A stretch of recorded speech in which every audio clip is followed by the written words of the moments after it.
Selalu ingin berjuang dan melayani rakyat, kesedihan Dewi mengenang sosok mantan suaminya, Lord Rangga. Pria bernama asli Edi Raharjo yang pernah viral sebagai mantan petinggi Sunda Empire meninggal dunia pada Rabu 7 Desember hari ini. Lord Rangga yang berusia 55 tahun meninggal dunia karena penyakit paru-paru di RSUI Mutiara Bunda Tanjung Brebes pada pukul 5.30 waktu Indonesia Barat. Tangisan keluarga pecah menyambut kedatangan jenazah di Desa Gerinting, Kecamatan Bulakamba, Brebes pada pukul 10.55 waktu Indonesia Barat. Keluarga langsung menyambut jenazah dengan tangisan. Ada puluhan warga yang melayat datang ke rumah. Pemakaman Rangga Sesana atau Lord Rangga berlangsung sederhana di TPU Seyok, Desa Gerinting, Bulakamba, Brebes.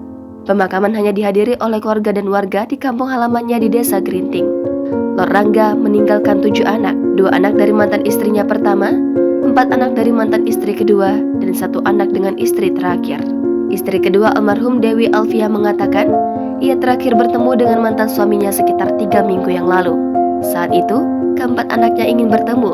Ia mengatakan saat bertemu almarhum sudah sering batuk-batuk. Anak-anaknya pun sudah sering mengingatkan agar almarhum sering-sering berobat. Dewi mengatakan mantan suaminya memiliki kepribadian yang baik. Dia sosok yang selalu ingin berjuang dan mengurusi rakyat. Hal itu bahkan diketahuinya sejak menjalani rumah tangga selama 11 tahun, sejak 2000 hingga 2011. Kakak kandung almarhum, Cayu Nurhema mengatakan ia mendapat kabar adiknya meninggal dunia pagi tadi, pukul 5.30 waktu Indonesia Barat. Ia sendiri berkomunikasi dengan adiknya itu sebulan lalu.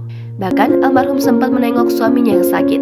Cayu mengatakan adiknya meninggal dunia karena penyakit yang diidapnya, paru-paru. Penyakit tersebut sudah diidap sejak beberapa tahun yang lalu. Dikutip dari Tribun Bali, Lord Rangga merupakan lulusan dari Sekolah Pertanian Menengah di Baros. Pada tahun 1980-an, memiliki nama asli Rangga Sesana. Pada tahun 2011, Lord Rangga sempat menjabat sebagai Ketua Dewan Bawang Merah Indonesia hingga 2016. Nama Lord Rangga mulai sering terdengar setelah dirinya mengaku sebagai petinggi Sunda Empire. Atas pengakuannya tersebut, Lord Rangga terjerat kasus hukum hingga membuatnya harus dipenjara.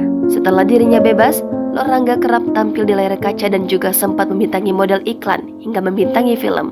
Bahkan di tahun 2022, Lord Rangga terpilih sebagai manajer klub Persab Brebes untuk mengarungi kompetisi Liga 3.